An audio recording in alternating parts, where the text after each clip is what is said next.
परमोक्तयः सर्वस्य बुद्धिरूपेण जनस्य हृदि संस्थिते स्वर्गापवर्गदे देवी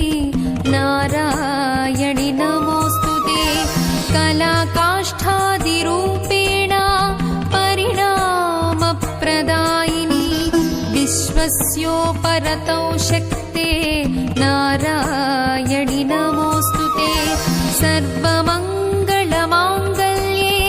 शिवे सर्वार्थसाधिके शरण्ये त्र्यम्बिके देवी